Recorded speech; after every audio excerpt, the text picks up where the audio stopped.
guys, it's Matt Lemke with your Gamer Goggles, and today we're going to talk about Gen Con and all the wonders of it that I had the opportunities to participate in, and maybe a little bit about my swag, and how it also made me reflect. So, Gen Con was a little different this year.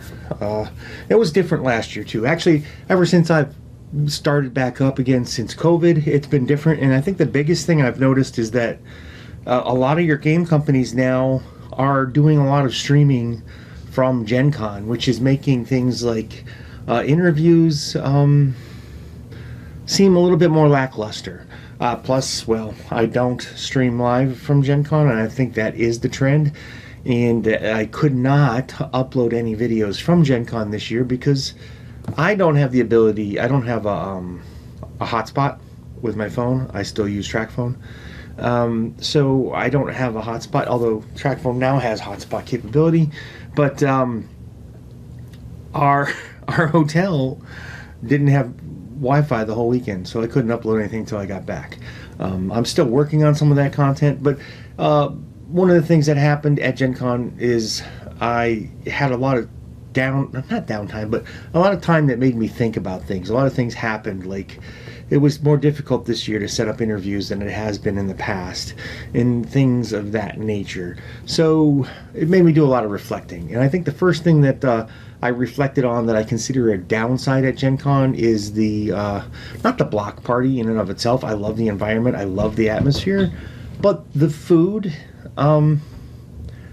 it's a little too upbeat for me. I love covering food, so I'm going to probably move to doing more coverage of things like restaurants at Gen Con while we're there.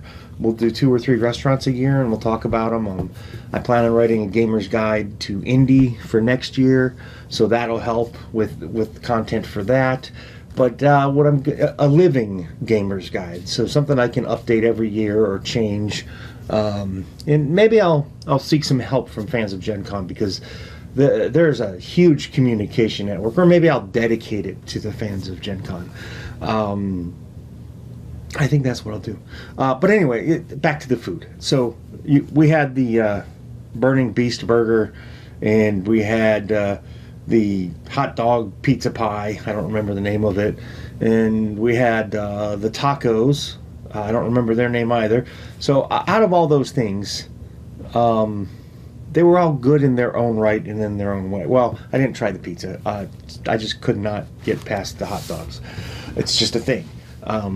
So we had, the first thing we actually tried was the tacos, and it was the best.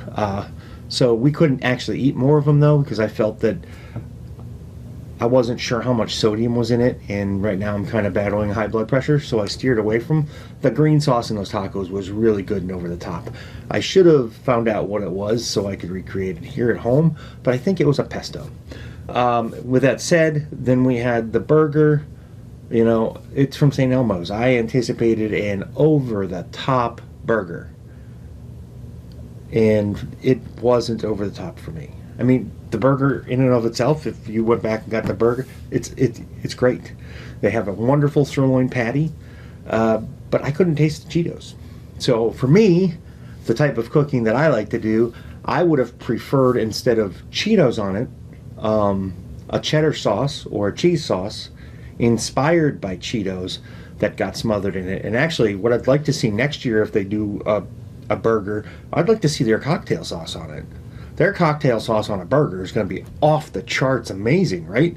I mean, they're already known for it. That would have been the first thing I went to. Yes, it's probably like cheating when you're creating a burger for Gen Con, but I mean, nobody's going to go wrong with that burger unless they just really don't like the heat.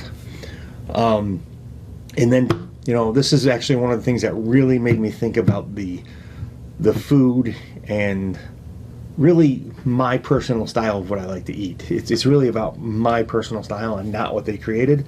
A lot of people like this food, and they should, because it's what they enjoy, right? I mean, that's what inspires them to eat it. And the Indianapolis food scene has a lot of things like these things.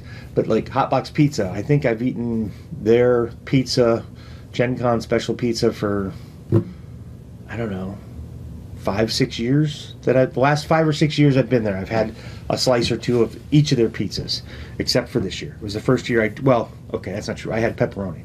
I'll eat their pepperoni and sausage all day long. It's the off-the-wall pizzas that I don't really get. In 5 years, there was one pizza that I liked. I don't even remember which one it was. I just know that it's on my blog. I wrote a really good review about it.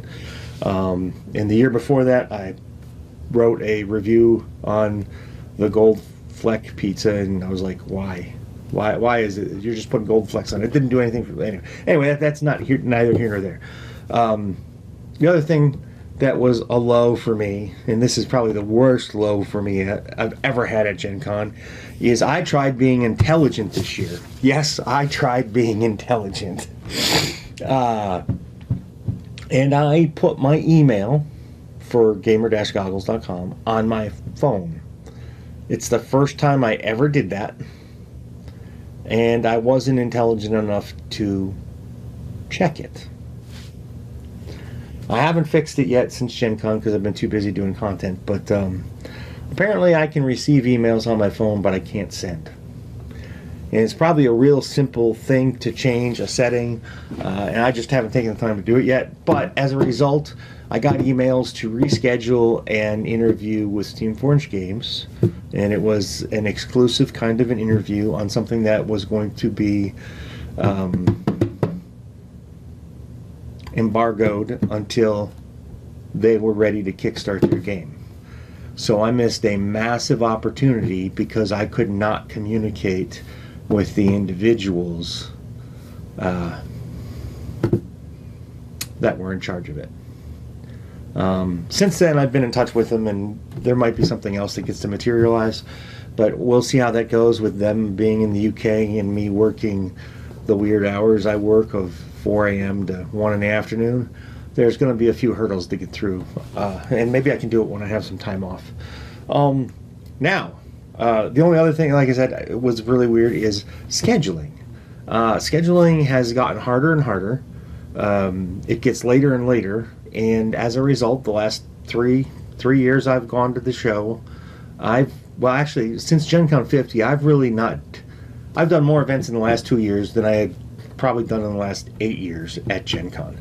And a lot of it is because, the channel's narrowing down and focusing more on tabletop role-playing games, or the other channel is focusing purely on miniature games. And there's going to be some food in there, because a lot of what we do locally with my friends is food and game, and I like to cook, but many of you know that already. But I wait until I have interviews scheduled, and then I don't get to schedule any events. Like, I'm really bummed out that I did not get to play a Shadowrun game, a demo game, because it's a short 2-hour event, and I could have played it. And I'm bummed out that I didn't play any Battletech. I'm kind of bummed out that I didn't play any Legion, but those events were all like 8 and 10 hours, so there's no way I was going to sign up for those anyway. We did miss... we wanted to go to Firefly and Hobbits again. Firefly and Hobbits, no. Hobbits Drinking Songs with Mark Gunn, but we missed that. It sold out before we could get our tickets. So next year, the fix to that is going to be, I'm going to schedule the events I want to do in moderation so that I still have time to take care of things like scheduled tournaments, scheduled interviews, or panels. Last year, my panels went... The panel I filmed for Palladium Books was one of the best videos I filmed. So I'm going to focus more on panels, I think, in the future, if they have them. And then, that's that. So that's the lows. The highs were my wife and I are going to actually start a tradition. We ate out twice this year. Normally we don't eat out at all. We eat in the hotel room. I cook a microwave gourmet meal. I cheat a lot. It's probably the only time of the year that we eat canned food, to be honest. But we ate out twice. We ate at Buco's one night with a whole bunch of friends, and we split the cost down the middle, which was very affordable. And then we went to P.F. Chang's on Sunday after the close of the show. And actually, it was really nice because we stayed over until Monday, and I don't think there's ever a way that I'm not going to do that again. So we started 2 traditions. We're going to do a concert every year, at least one. And when I say concert, I mean like Firefly drinking songs, Hobbit drinking songs, space opera singing songs. I think the one Mark Gunn is called is Star Trek. I think he does a Star Trek themed one. They are a blast, man. They are such a blast. We did Firefly with Mark Gunn and Mikey Mason this year, and it was over the top. We had a blast. You know, you're allowed to bring your beer into the room and drink and sing, and I can't sing, but I sang there. Anyway, that was that, and then what else? I made some good contacts. I'm hoping to start a relationship with Corvus Belly. I didn't get to talk to him long, and you know, the miniature side of the channel is really short. I had some great interviews. There'll be a link to a playlist here, and then a little bit later there'll be another link to the playlist, plus they'll be in the description below. Well, I guess it's on to swag, because I'll talk about how things are probably going to change and what it really made me reflect on in a minute. So I already showed you, Corvus Belly gave me the limited edition Gen Con exclusive. I think it's Gen Con exclusive. He said Gen Con exclusive, but they might give it away at all the conventions. I'm really interested in Warcrow.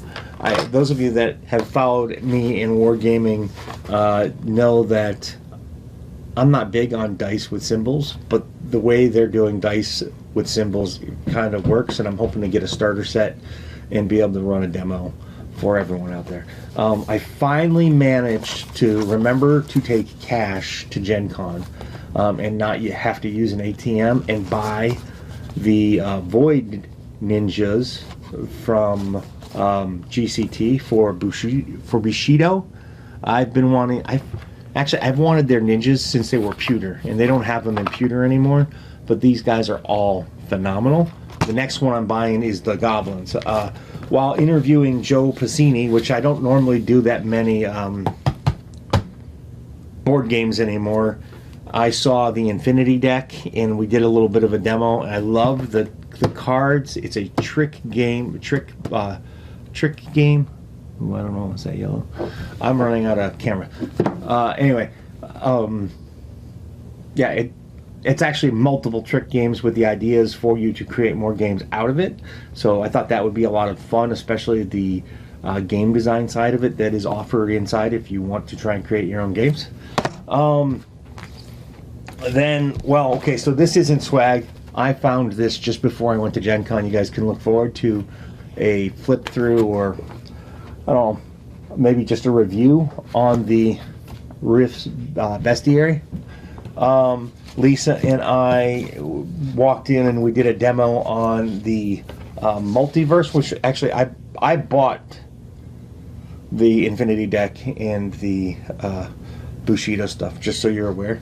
And we bought this, which is the Marvel multiverse role-playing game. And wait, this is the core rules. We also bought the Avengers expansion. And the reason why I bought it is the combat is very streamlined in it. And the demo is about 20 minutes long, and basically what they do is they run you through Spider-Man versus a thug. As a result of purchasing these, they also gave us a Deadshot one-shot adventure, which I'm hoping to run in the very near future. And they gave us an expansion preview for the Avengers, which I already have the Avengers expansion, so that was irrelevant, sort of. And then Rivals comes out later this year. I think it's gonna be crowdfunded, so watch for that. Well, maybe this will work too. Maybe you can zoom in and use the smart code. And then after interviewing Kevin, Shiembita, my gosh, I must be drunk. I can't even speak Polish anymore. He gifted me the red, white, and black versions, so you can very soon see a review on these. I haven't played in quite a while, so I'm not exactly well versed on how the language changed, and book wise I only owe this in one of the smaller expansions. Wait, No, I only owe the core rule book and one of the smaller expansions. And I mean, these are still available. A lot of people think these are going to go away. These are going to hit print, and I cannot tell you. Like, I waited. I did not jump in on the Kickstarter because I wanted to buy every book they were printing, and I couldn't. So you're going to see that. And with that said, I think it's a good time to move into what you're going to. What I reflected on the way. Actually, I probably started on the way there already and on the way back. So, specifically related to Gen Con, I feel that sometimes I'm spinning my wheels trying to get content published and out fast enough. So next year I'm going to strive to do live. This year, well, next year, but even more so, it made me reflect more on the content I was doing. In the past, I was a news interview guy, and I hit sometimes 75 interviews at the show. And that's a ridiculous amount of interviews, and there's a lot more to the show. So, number 2, I'm going to allot a lot more time to the exhibit hall so I can actually walk around and experience some of the things that I know I missed, specifically with role-playing games and miniature games. And there's going to be some board games that pop up that really catch my eye, or card games that really pop up. I'm going to stay away from collectible card games. I don't want to do that anymore. I judged Magic for 14 years. But content-wise, role-playing-wise, very soon you're going to see a very distinct focus on a few games. Pathfinder 2. Rifts, which is probably going to include a lot of the universe, because I'll use all their books. They all mesh together. I really want to try Blade Runner, and I'll try a couple games a year. We're going to play a lot more Shadowrun. You're going to hear me talk about more Shadowrun, because I love the system.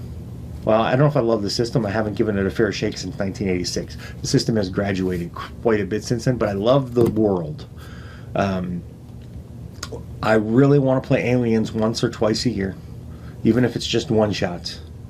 And I want to play the One Ring, not the D20 version. I want to try the other system. Maybe I'll give it up and I'll switch over to the D20 system. But that is the primary focus of Through Gamer Goggles, is going to be those RPGs, plus, you know, whatever else I agree to do based off of my schedule. I already think that the RPGs I mentioned is probably more than I should be attempting to handle in a year, especially if I'm trying to play them all. Like, I would love to get the new Coriolis, but I don't know. And through Wargaming Goggles, I really honed it down. You're going to hear a lot more about a game called Resolution. My friends and I are currently not reworking the rules, but we're going through the rules and updating the FAQ for the way that it has been played by us and one of the game designers pretty much since its conception. There are things in the rules that we never really used, so we're going to kind of omit them. And things like that. We're going to have a big play test up here soon. And you're going to see a lot of Star Wars Legion. I really, really want to play a fantasy game other than like Warcrow, but I'm thinking Middle-earth Battles might be the one. Or maybe I'll just use one-page rules, because we play one-page rules twice a year. Anyway, guys, thank you for watching. If you made it this far, please, like, subscribe, and share. If you have any questions about any of these game systems or anything specific at Gen Con, please ask. I am getting much better at answering comments now that I put the YouTube app on my phone. For some reason, it wasn't on my phone. So I can answer them at lunch. I don't spend a lot of time with my hour lunch. I use it for answering questions and things like that. And if there's anything you want to cover, or any requests you want, like if you want me to do class tier lists for Pathfinder, or I think right now what I'm going to do is I'm going to focus on I'm going to finish up what is an RPG. And after that, I'm going to do either game mastering, how to game master, or how to build a game world.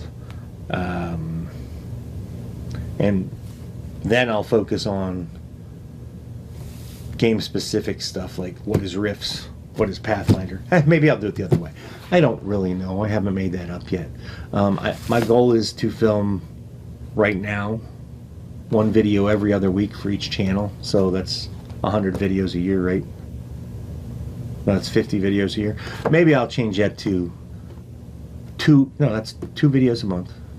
24. 40, yeah, it's 50 videos a month. So maybe I'll change it to 2 a week. That's the schedule I've been trying to do, and it hasn't been working because a lot of other things that I'll talk about in a channel update in the near future. There's a lot going on with my dad, and I'm spending a lot of time out there, which cuts into a lot of things.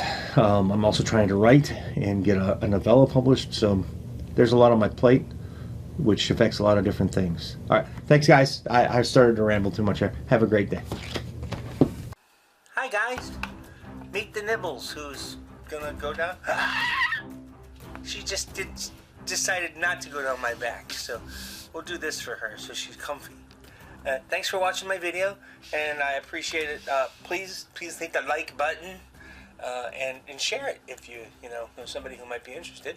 And of course, there's always Twitter and the Facebook thingy, and soon I have a newsletter coming. That'll be down there or in the link below, and my kitty cat loves that idea.